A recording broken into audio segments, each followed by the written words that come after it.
성경 말씀 사도행전 7장 17절 말씀부터 22절 말씀까지 같이 봉독하도록 하십시다. 하나님이 아브라함에게 약속하신 때가 가까우매 이스라엘 백성이 애굽에서 번성하여 많아졌더니 요셉을 알지 못하는 새 임금이 애굽 왕위에 오르매 그가 우리 족속에게 괴계를 써서 조상들을 괴롭게 하여 그 어린 아이들을 내어버려 살지 못하게 하려 할세. 그때 모세가 났는데 하나님 보시기에 아름다운지라 그 부친의 집에서 석 달을 길리우더니 버리운 후에 바로의 딸이 가져다가 자기 아들로 기르매 모세가 애굽 사람의 학수를 다 배워 그 말과 행사가 능하더라. 아멘. 우리 지난주에 스데반이 하나님께서 아브라함에게 하신 약속을 실현하시는 그 과정을 이스라엘 아브라함의 후손들이 애굽으로 내려가게 되는 요셉을 통해서 식구들이 애굽으로 내려가는 과정을 상고했습니다. 우리 오늘은 하나님께서 아브라함에게 약속하신 대로 애굽으로 내려가서 400년을 거하고 그 다음에 다시 가나안으로 돌아오겠다고 하신 그 과정을 하나님께서 실천하시는 내용을 상고를 하도록 하십시다. 이스라엘 백성들이 아브라함의 후손들이 애굽으로 내려간 것은 요셉을 하나님께서 사용을 하셨죠.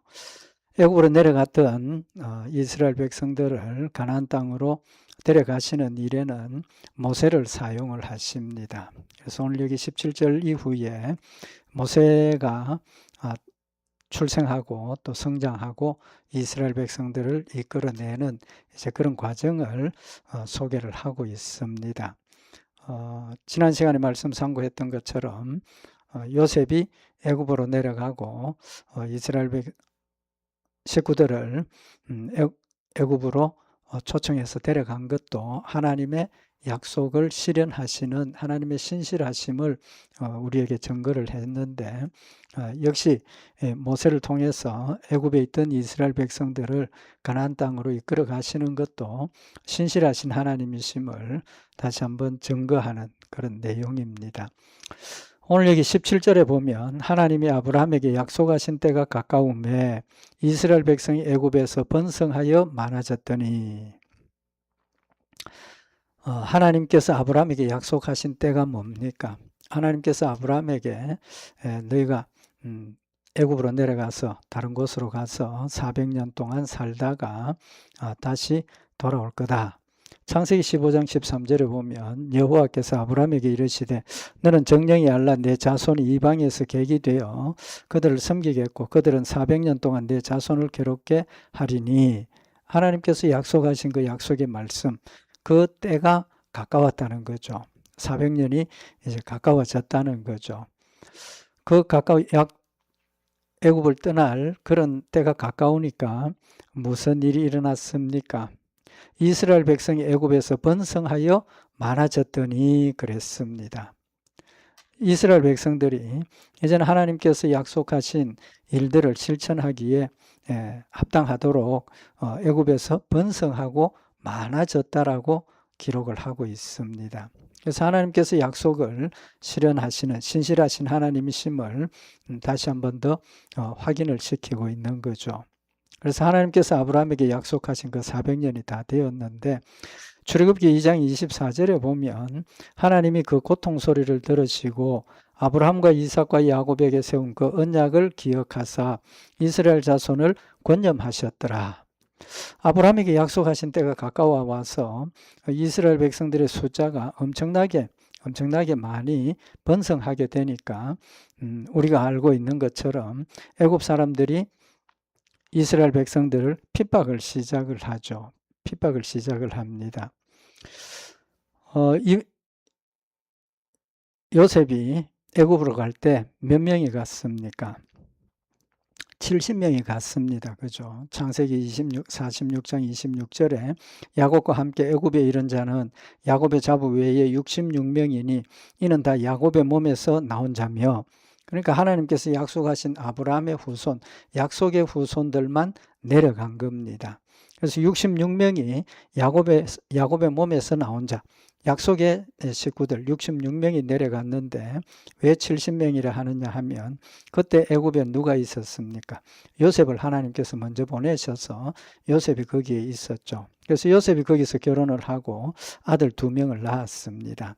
그래서 창세기 46장 27절에 애굽에서 요셉에게 낳은 아들이 2명이니 야곱의 집 사람으로 애굽에 이른 자의 도합이 70명이었더라. 그러니까 70명이 내려갔다는 겁니다. 70명이 내려갔는데 지금 하나님 약속하신 때가 가까움에 이스라엘 백성들이 애굽에서 번성하여 많아졌다. 번성하여 많아졌다. 70명이 갔는데 가나안 땅으로 출발하는 그때의 애굽에서의 이스라엘 백성들의 숫자가 몇 명이었느냐 하면 출애굽기에 보면 12장에 이스라엘 백성들이 애굽을 출발해서 중간에 람세스에서 발행해서 숫곳이라는 곳에 이르러서 인구조사를 합니다. 인구조사를 하는데 출애굽기 12장 37절에 보면 이스라엘 자손이 람세스에서 발행하여 숫곳에 이르니 유아 외에 보행하는 장정이 60만 가량이다. 장정만 60만이니까 식구들 다 합치면 뭐 그보다 2배, 3배는 되겠죠. 장정, 또 그들의 아내, 가족, 식구들 다 하면 엄청난 숫자가 되었다는 겁니다. 그러니까 70명이 갔는데 400년 만에 장정만 60만 명이 넘도록 하나님께서 이스라엘 백성들의 숫자를 번성하게 하셨다는 겁니다. 왜 그렇게 했습니까? 가나안 땅에 들어가서 정복하고 하나님이 약속하신 그 땅을 다스리기 위해서는 그런 많은 숫자가 되어야 한다는 거죠.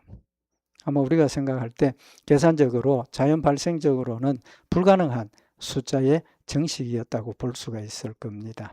그렇게 보면 하나님의 약속대로 하나님 신실하심을 보여주시고 하나님 약속하신 대로 일을 이루신 것을 증거를 하는 거죠.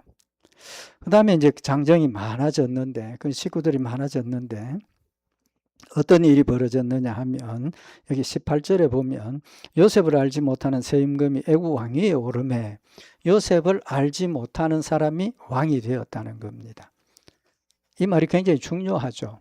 그러니까 요셉을 아는 왕들은 요셉에 대한 경외심이나 존경심이나 어떤 그런 것들이 있었기 때문에 이스라엘 백성들에게 계속해서 어떤 호의를 베풀고 우호적인 그런 상황이었습니다.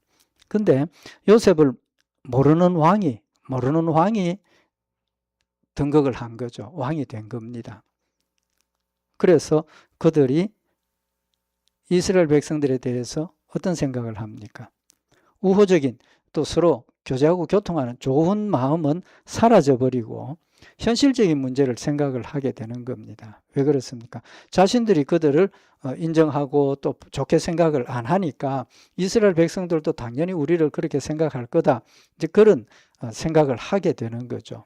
그럼 그런 생각이 들면 어떤 게 걱정이 됩니까? 이제 말씀드린 것처럼 이스라엘 백성들의 숫자가 엄청나게 많이 불었다는 겁니다. 장정만 60만 명이니까 그들이 수적으로 보면 이스라엘 백성들의 숫자가 엄청나게 불었으니까 무슨 걱정이 생기겠습니까? 이러다가 잘못하면 우리 나라 뺏기겠다.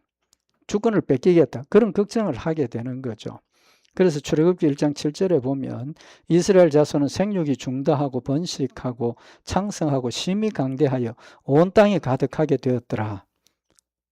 이런 상황이 되니까 요셉을 알지 못하는 새 왕이 일어나서 애굽을 다스리는데 그 애굽 사람들이 이스라엘 백성들이 숫자가 적을 때는 걱정이 없었는데 이제는 자기들보다 더 숫자가 많아진 것처럼 그런 정도로 이스라엘 백성들의 숫자가 많아졌다는 거죠. 그래서 출애굽기 1장 9절에 보면 그가 그 신민에게 이르되 이 백성이 이스라엘 자손이 우리보다 많고 강하도다.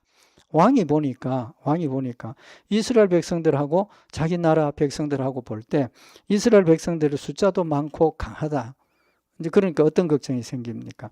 자기들이 이스라엘 백성들에게 호의를 가지지 않으니까 이스라엘 백성들도 자기들에게 호의를 가지지 않을 거다라는 짐작을 하게 되는 거죠. 그렇게 되니까 출애굽기 1장 10절에 보면 자 우리가 그들에게 대하여 지혜롭게 하자. 두렵건대 그들이 더 많게 되면 전쟁이 일어날 때에 우리 대적과 합하여 우리와 싸우고 이 땅에서 갈까 하노라. 이때까지 같이 잘 지냈지만 숫자가 많아지고 자기들도 이스라엘 백성들에 대한 어떤 우호적인 마음이 사라지고 나니까 전쟁이 일어났을 때 이스라엘 백성들이 자기를 공격할 수 있지 않느냐, 그런 의심과 걱정이 드는 거죠. 그래서 그들이 생각하기를 여기 19절에 보면 그가 우리 족속에게 괴계를 써서 조상들을 괴롭게 하여 그 어린 아이들을 내어버려 살지 못하게 하려 할세라고 기록을 하고 있습니다. 그래서 이스라엘 백성들이 번성하는 것을 보고 그 요셉을 알지 못하는 왕이 이제는 이스라엘 백성들이 번성하는 것을 막아야 되겠다는 거죠. 막아야 되겠다는 겁니다. 그래서 불안한 마음에서 그를 막기 위해서 19절에 보면 그가 우리 족속에게 괴계를 써서 조상들을 괴롭게 하여 그 어린 아이들을 내어버려 살지 못하게 하려 했다라고 기록을 하고 있습니다. 구체적으로 성경에 보면 어떤 방법을 통해서 이스라엘 백성들이 자손들을 번식하지 못하도록 만들었느냐 하면 첫째는 이스라엘 백성들을 괴롭게 했습니다. 여기 보면 괴계를 써서 조상들을 괴롭게 했다 그랬는데 이때까지는 우호적으로 같은 동등한 나라의 백성으로 생각을 했지만 이제는 그것을 바꾸어서 그들은 적이고 또 위험인물이니까 자유롭게 살지 못하도록 이제 방해를 하고 다스리게 되는 거죠. 그래서 한 일이 이스라엘 백성들 위해 감독을 세우고 그들에게 나라의 큰 일을 노동을 하는 일을 맡기게 되죠. 그래서 출애굽기 1장 11절에 보면 감독들을 그들 위에 세우고 그들에게 무거운 짐을 지어 괴롭게 하여 그들로 바로를 위하여 국고성 비동과 람셋을 건축하게 하니라. 이제는 남자들 불러가지고 힘 있는 남자들 불러서 성을 건축하게 하면 남자들 피곤하고 또 가족들도 돌보지 못하고 그렇게 되면 번식하는 일이 줄어들지 않겠느냐, 그런 괴계를 쓴 거죠. 근데 출애굽기 1장 12절에 보면 그러나 학대를 받을수록 더욱 번식하고 창성하니 애굽 사람이 이스라엘 자손을 인하여 근심했다. 자기들 생각에는 노동을 시키고 어렵고 힘든 일 자꾸 시키면 번성하지 못할 줄 알았는데 오히려 반대로 더 번식하고 더 창성해지니까 걱정이 더 심해졌죠.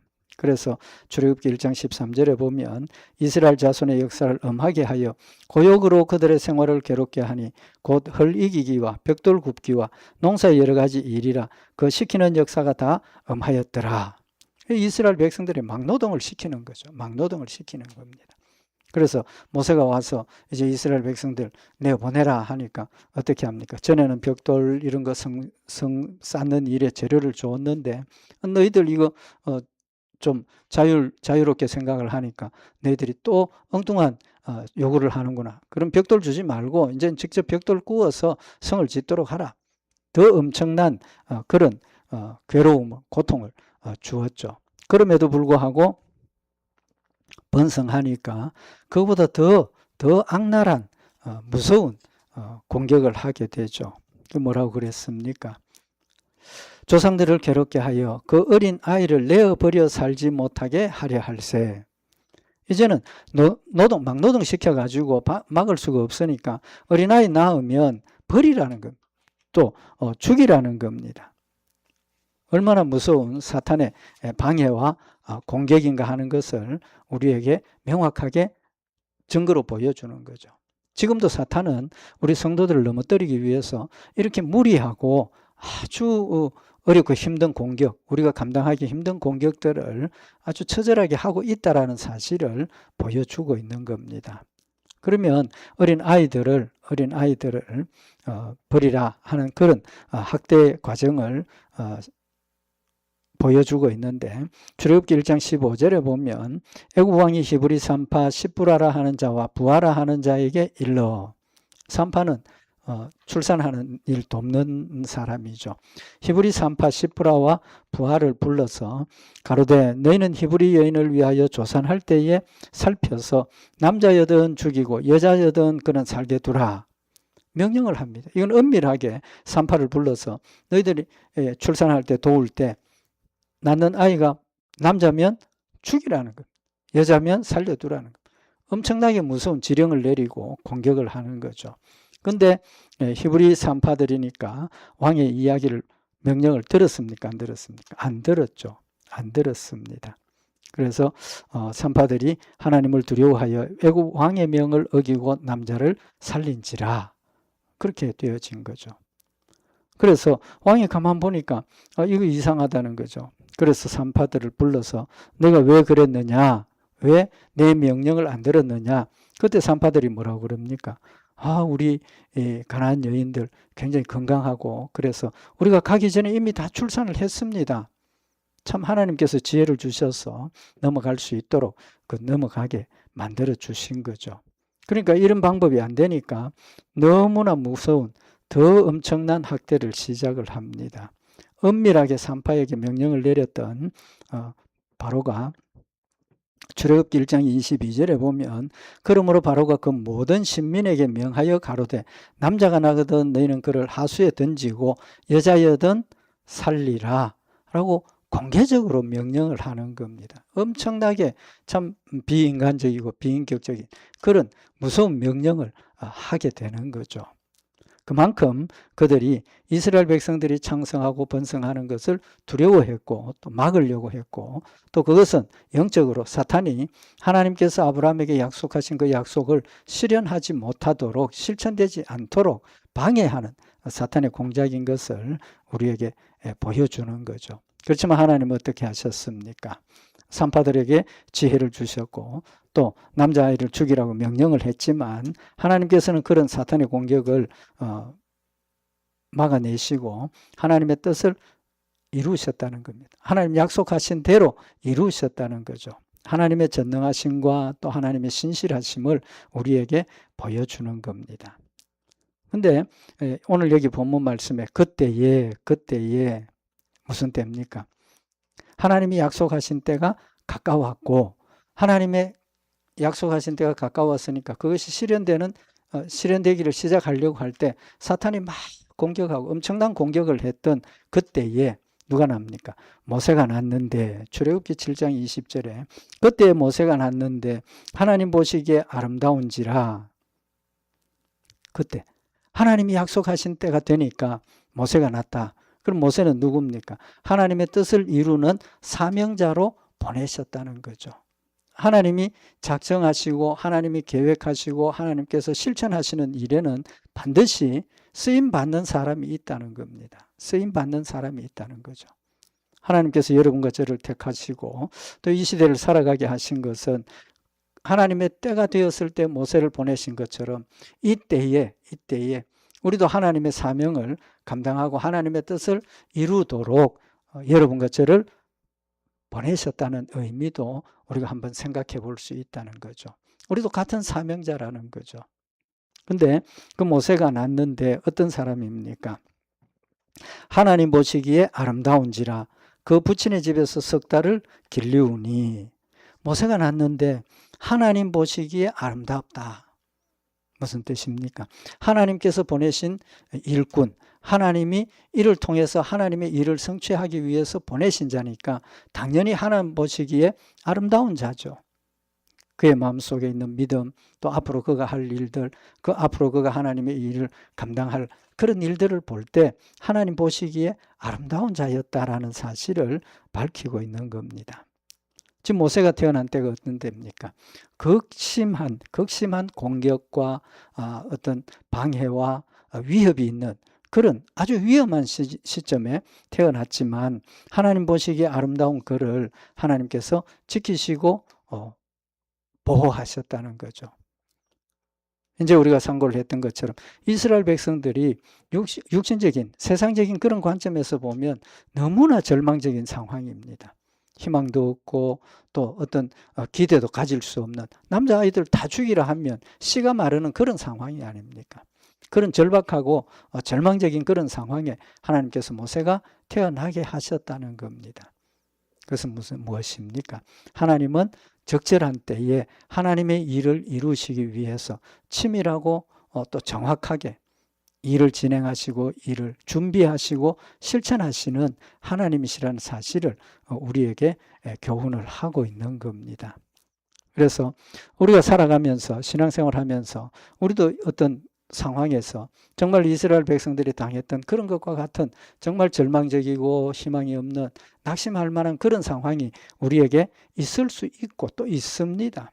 그럼에도 불구하고 그 절망적인 상황 때문에 하나님이 나에게 약속하신 그 약속이 이루어지지 않는 일 절대로 없다라는 사실을 신실하신 하나님이시고 전능하신 하나님이심을 지금 이 사실을 통해서 우리에게 다시 한번 깨우쳐 주시고 계시고, 우리가 그런 절망적인 상황에 아무것도 할 수 없는 그런 상황에서도 하나님 뭐 하고 계십니까? 하나님 약속을 이루시기 위해서 준비하고 계시는 겁니다. 준비하고 계시는 거예요. 하나님의 역사가 초자연적인 능력의 역사로만 나타나는 것이 아니라 우리의 삶 가운데 모든 일들을 통해서 하나님의 약속이 이루어질 수 있도록 준비하시고 또 실천하시고 이루시는 하나님이시라는 사실을 지금 우리에게 교훈을 하고 있는 겁니다.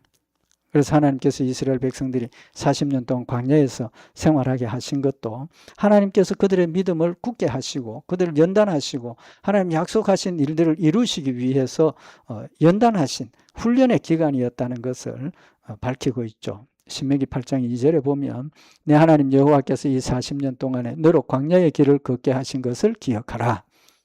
이제 앞으로 가나안 땅에 들어가서도 광야 길을 갔던 그런 일들이 너희에게 똑같이 일어난다는 거죠. 그걸 기억하고 있으라는 겁니다. 왜 기억하라는 겁니까? 그 광야 40년 동안은 너를 낮추시며 너를 시험하사 내 마음이 어떠한지 그 명령을 지키는지 아니 지키는지 알려 하심이라. 광야 40년 동안의 그 고통이 아무 의미 없는 그런 고난의 시간이 아니었고 그 기간을 통해서 하나님께서 이스라엘 백성들을 연단하시고 또 믿음이 자라게 하셔서 어떤 경우에라도 하나님의 명령을 지킬 수 있는 믿음의 사람으로 연단하셨다는 사실을 지금 밝히고 계시는 거죠. 신명기 32장 11절에 보면 하나님께서 이스라엘 백성들을 연단하시는 모습을 비유를 들어서 말씀을 하셨는데 마치 독수리가 그 보금자리를 어지럽게 하며 그 새끼 위에 너풀거리며 그 날개를 펴서 새끼를 받으며 그 날개 위에 그것을 엎는 것 같이 여호와께서 홀로 그들을 인도하셨고 함께한 다른 신이 없었도다. 우리가 잘은 모르지만 이 성경 기록을 보면 독수리가 새끼가 태어났을 때 새끼를 둥지 밖으로 보금자리 밖으로 던져낸다는 거죠. 그리고 떨어지는 그 새끼를 부모의 그 독수리가 밑에서 받아가지고 다시 올라가고 이런 훈련을 시키는 모습을 통해서 하나님께서 우리를 신실하고 또 하나님을 뜨겁게 사랑하고 하나님 말씀 순종하는 충성된 일꾼으로 훈련하신다는 사실을 밝히고 계시죠. 시편 77편 20절에 주의 백성을 무리 양같이 모세와 아론의 손으로 인도하셨나이다. 이스라엘 백성들의 광야 그 40년 길을 모세와 아론이 목자로 그들을 양을 인도하신 것처럼 하나님께서 인도하셨다는 사실을 교훈을 하고 있는 겁니다. 특별히 여기 모세가 태어났을 때 하나님 보시기에 아름다운지라 라고 말씀을 하시는 것은 하나님의 택한 백성들 하나님 눈에는 아름다운 자로 보인다는 겁니다. 우리의 모습이 정말 비천하고 죄악되고 추한 그런 모습이지만 하나님이 우리를 보는 하나님이 나를 보시는 그 눈은 사랑스러운 아름다운 자라는 사실을 밝히고 있는 겁니다. 우리가 아무리 하나님을 멀리하고 의심하고 낙심하고 원망해도 나를 보는 하나님의 시선은 항상 아름다운 것으로 보신다라는 사랑하는 자로 보신다는 사실을 말씀을 하고 있는 겁니다. 하나님 보시기에 아름다운 그 자를 부모의 눈에도 아름다운 자로 보이게 하셨죠. 출애굽기 2장 2절에 보면 그 여자가 잉태하여 아들을 낳아 그 준수함을 보고 그를 10달을 숨겼더라. 모세의 어머니가 모세를 낳고 보니까 모세가 너무 준수하더라. 보기에 좋고 아름답고 훌륭하게 보였다는 거죠. 마찬가지로 하나님께서 그거를 보시기에 아름다우셨던 것처럼 모세의 어머니가 모세를 볼 때도 준수함을 보고 아름답고 넘넘하고 참 훌륭한 그런 모습을 보고 석 달을 숨겼다는 겁니다. 그래서 히브리서 11장 23절에도 믿음으로 모세가 났을 때에 그 부모가 아름다운 아이임을 보고 석 달 동안 숨겨 임금의 명령을 무서워 아니하였다. 부모가 모세를 보니까 아름다운 아이임을 봤다는 겁니다. 다음에 기회가 있을 때 이 부분 더 말씀을 참고를 할 수가 있겠지만 여기 부모의 눈에 아름답게 보였다는 것은 외모를 이야기하는 게 아닙니다. 외모를 이야기를 하는 게 아니고 모세 안에 있는 영적인 사람의 모습을 보았다는 거죠. 하나님 보시기에 아름다운 모습인 것을 부모의 눈에도 아름다운 훌륭한 그런 모습을 보여주셔서 석 달을 숨겼다는 거예요. 지금 상황이 어떤 겁니까? 바로가 공개적으로 너희 아들 낳으면 무조건 죽이라고 했는데 그 명령을 두려워하지 않고 숨겨서 길렀다는 거죠. 근데 결국은 아이가 점점 자라나면서 숨길 수 있는 방법이 없더라는 거죠. 숨길 수 없는 상황이 되니까 어떻게 합니까? 여기 사도행전 7장 21절에 버리운 후에 바로의 딸이 가져다가 자기 아들로 길렀다. 석 달을 길렀지만 이제는 뭐 아이 우는 울음소리도 커지고 뭐 이렇게 하니까 숨길 수가 없는 그런 상황이 되어서 부모가 이제 버리게 됩니다. 우리가 잘 아는 이야기지만 어떻게 버렸습니까? 출애굽기 2장 3절에 보면 더 숨길 수 없이 되매 그를 위하여 갈상자를 가져다가 역청과 나무진을 칠하고 아이를 거기 담아 하숫과 갈대 사이에 두었다. 이제는 그냥 버릴 수가 없지 않습니까? 그러니까 갈상자를 가져와 가지고 갈상자 안에 역청과 나무진을 칠해 가지고 물이 스며들지 않도록 배처럼 만들어 가지고 거기다가 모세를 담아서 하숫과 갈대 사이에 두었다는 거죠. 그리고 그 누이가 이 아이가 어떻게 되는가 보려고 멀리서 숨어서 보고 있었죠. 근데 어떤 일이 벌어집니까? 출애굽기 2장 5절에 보면 바로의 딸이 목욕하러 하수로 내려오고 시녀들은 하수가에 거닐 때에 그가 갈대 사이에 상자를 보고 시녀를 보내어 가져다가 열고 그 아이를 보니 아이가 우는지라 그가 불쌍히 여겨 가로되 이는 히브리 사람의 아이로다. 바로의 공주가 목욕하러 내려왔다가 시녀들이 그걸 모세를 발견을 하고 모세가 담겨있는 갈상자를 들여보는 그 순간에 모세가 우는 것을 보고 바로의 딸이 그 모세를 불쌍히 여겼다. 불쌍한 마음이 들게 했다는 거죠. 그 말은 내가 데려가서 키워야 되겠다. 그런 마음을 하나님께서 가지게 하셨다는 거죠. 그때 어떤 일이 일어납니까? 숨어서 바라보고 있던 누이가 바로의 딸에게 가서 내가 가서 히브리 여인 중에 유모를 불러다가 당신을 위하여 이 아이를 젖먹이게 하리까. 바로의 공주가 우는 아이를 불쌍히 생각하고 있는 그때에 그 진짜 누나가 찾아와 가지고 내가 당신을 위해서 히브리 여인 젖먹이게 하도록 찾아드릴까요? 그 말에 바로의 딸이 가라 가서 찾아오라는 거죠. 그래서 그 소녀가 가서 아이의 어미를 불러왔다. 누가 왔습니까? 친엄마가 모세를 기르게 되는 거죠. 그래서 출애굽기 2장 9절에 보면 바로의 딸이 그에게 이르되 이 아이를 데려다가 나를 위하여 젖을 먹이라. 내가 그 삭을 주리라. 여인이 아이를 데려다가 젖을 먹였다. 친엄마가 유모가 돼가지고 모세를 양육하게 되는 거죠. 우리가 알고 있는 것처럼 바로가 이스라엘 남자아이 무조건 죽이라 공개적으로 그랬는데 이제는 죽이라 해서 아니라 바로의 딸이 그를 사랑하고 아끼고 기르게 되었으니까 자기가 그 아이 양육비까지 대어주면서 모세를 기르게 하셨다는 하나님이 하신 일이죠. 하나님이 하신 일은 이렇게 정확하고 분명하고 모자람이 없이 풍족하게 하나님이 해주신다는 거죠. 그래서 출애굽기 2장 10절에 보면 그 아이가 자라매 바로의 딸에게로 데려가니 그의 아들이 되니라. 그가 이름을 모세라 하여 가로되 이는 내가 물에서 건져내었음이라. 모세라는 이름이 물에서 건져냈다 그런 뜻입니다. 그래서 이제 자라서 이제 바로의 궁궐로 들어가게 되죠. 근데 여기서 중요한 내용이 뭐냐 하면 친어머니가 모세를 젖을 먹이고 또 자라서 활동할 때까지 양육을 했다는 겁니다. 그럼 그 기간 동안 어떤 기간입니까?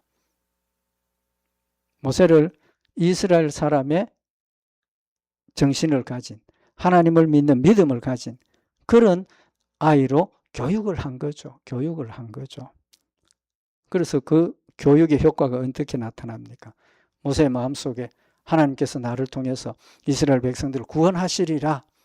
또 이스라엘 백성들도 그걸 알리라. 그런 마음의 어떤 사명감을 가지게 만든 거죠. 그리고 궁궐에 들어가서 왕자가 되었다는 겁니다. 그건 또 어떤 의미가 있습니까? 오늘 여기 사도행전 7장 22절에 모세가 애굽 사람의 학수를 다 배워 그 말과 행사가 능하더라. 이제는 왕궁에 들어가서 애굽의 왕이 될 수 있는, 왕이 되는 자가 받는 교육을 받았다는 겁니다. 훌륭한 교육을 받고 학수를 다 배워서 그 말과 행사가 능하더라. 그랬습니다. 능하더라. 하나님께서 그를 이스라엘 백성들의 지도자로 삼기 위해서 왕의 교육을 받을 수 있는 기회를 제공을 하셨고 또 실제로 왕이 될 교육을 받았기 때문에 이스라엘 백성들의 지도자로서의 부족함 없는 그런 조건을 갖추게 하셨다는 겁니다. 이스라엘 백성들의 중요한 하나님 중심의 믿음을 가지게 하셨고 그 다음에 나라를 다스릴 수 있는 세상적인 지식도 가지게 하셔서 확실한 지도자로 세워주셨다는 겁니다. 준비를 시키시는 거죠.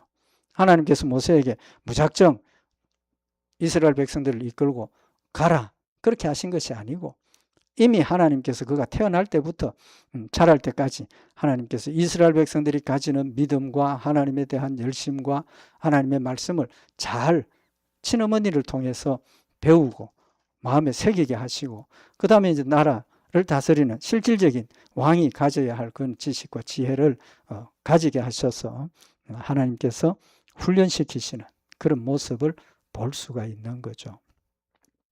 하나님 이렇게 우리에게 갑작스럽게 능력도 주시지 않고 내가 할 수 있는 한계를 넘어서 사명을 주시고 하라고 절대로 그런 하나님 아니시라는 겁니다. 우리 모두에게 사명을 주실 때는 우리가 그 사명을 감당할 수 있도록 준비시키시고 또 그 일을 확실하게 실천할 수 있도록 여건들을 만들어주시고 필요한 것들을 채워주시는 그런 하나님이시라는 사실을 말씀을 하고 있는 겁니다. 이런 모습을 우리가 또 모세의 후계자가 누굽니까? 여호수아도 그런 과정을 거치는 것을 볼 수가 있습니다. 하나님께서 이스라엘 백성들을 모세를 통해서 애굽에서 나오게 하시고 전쟁을 체험하게 하시죠. 전쟁을 체험하게 하십니다. 그때 어떤 일이 벌어집니까? 출애굽기 17장 10절에 보면 모세가 여호수아에게 군사를 이끌고 나가서 아말렉과 싸우라. 나는 산에 올라가서 손을 든다는 거죠. 모세가 산에서 손을 들면 이기고 손을 내리면 지고 하나님께서 모세와 여호수아 이스라엘 백성들에게 실제적인 전쟁을 통해서 하나님께서 함께 하시고 하나님께서 지키시고 하나님 말씀대로 순종하며 승리하게 하신다는 사실을 체험하게 하시는 겁니다. 왜 체험하게 하시는 겁니까? 그런 지식을 가지라는 거죠. 그런 지식을 실천적으로 체험을 통해서 명확하게 그런 지식을 가지게 되면 앞으로 그들에게 닥치는 그런 전쟁 또 어려운 상황, 의심스러운 상황 이런 일들이 벌어질 때 이 체험을 통해서 그때도 하나님께서 우리를 이기게 하셨다. 믿음이 있으니까 넘어지지 않고 끝까지 믿음으로 하나님을 따라갈 수 있게 하신다는 거죠. 순종의 체험을 하게 하시는 겁니다. 지금도 우리에게 그런 역사를 하시는 거죠. 두 번째로 또 어떤 일을 하셨습니까? 출애굽기 17장 14절에 보면 아말렉과 싸움에서 이기게 승리하게 하시고 하나님께서 모세에게 명령을 하십니다. 여호와께서 모세에게 이르시되 이것을 책에 기록하여 기념하게 하고 여호수아의 귀에 외워 들리라. 내가 아말렉을 도말하여 천하에서 기억함이 없게 하리라. 하나님 명령이 뭡니까? 이번에 체험했던 그것을 기록하라는 겁니다. 책에 기록하라는 겁니다. 그리고 뭐 하라? 기념하게 하라. 기념하게 하라는 기억하게 하라는 거죠. 사람의 기억력에는 한계가 있습니다. 그들이 직접 체험했지만 그건 자신들의 체험이고 그 밑세대들은 말로 구전을 해가지고는 언젠가는 그게 변화되고 끊쳐질 수 있다는 거죠. 기록을 남기라는 겁니다. 기록하고 여호수아의 귀에 외워 들리라. 그 말씀은 여호수아에게만 그렇게 하라는 겁니까? 아니겠죠. 여호수아에게도 그렇게 할 뿐만 아니라 이스라엘 백성들 자자손손 이 책에 기록된 말씀을 통해서 하나님의 역사를 기억하게 하시고 하나님을 믿을 수 있도록 도와주시는 거죠. 마찬가지로 지금 하나님 우리에게 뭘 주셨습니까?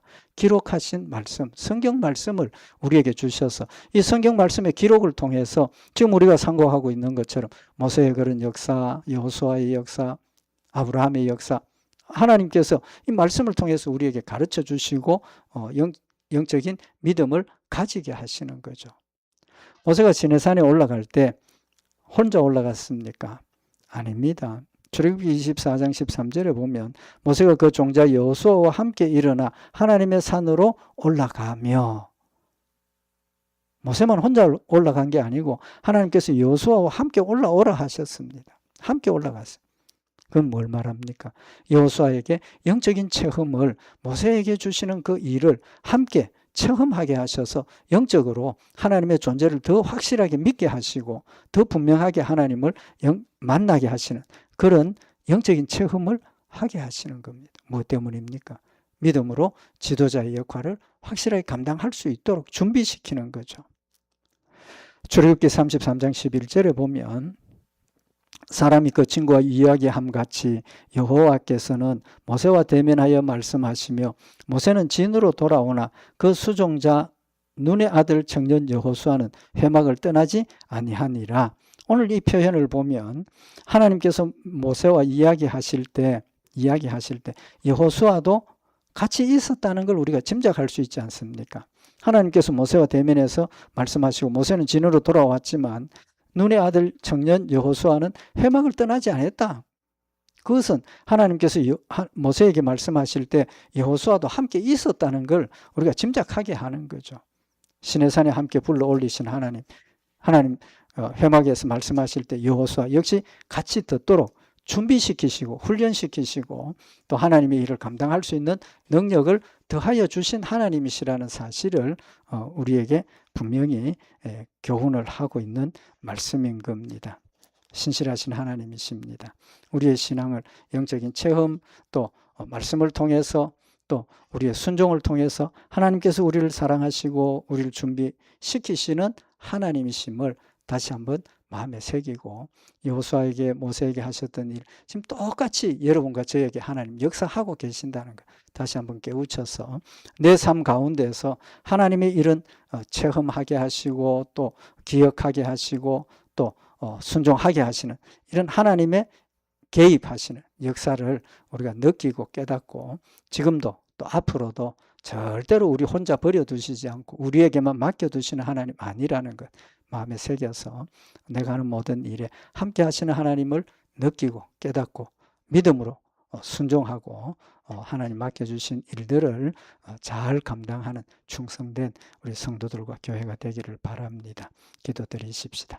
사랑의 하나님 아버지, 모세를 세우시고 모세 혼자 버려두시고 혼자 감당하도록 맡겨두신 것이 아니라 하나님께서 항상 함께 하시고 힘주시고 하나님께서 감당하게 하셨음을 저희들 다시 한번 마음에 새기게 하시고 지금도 하나님께서 나와 함께 하시고 하나님 맡겨주신 일들을 하나님이 감당하게 하심을 다시 한번 마음에 새겨서 우리 앞에 닥쳐지는 모든 일들을 믿음으로 감당하며 하나님을 영화롭게 하며 주의 뜻을 이루어가는 착하고 충성된 종들이 되도록 주님 축복하시옵소서.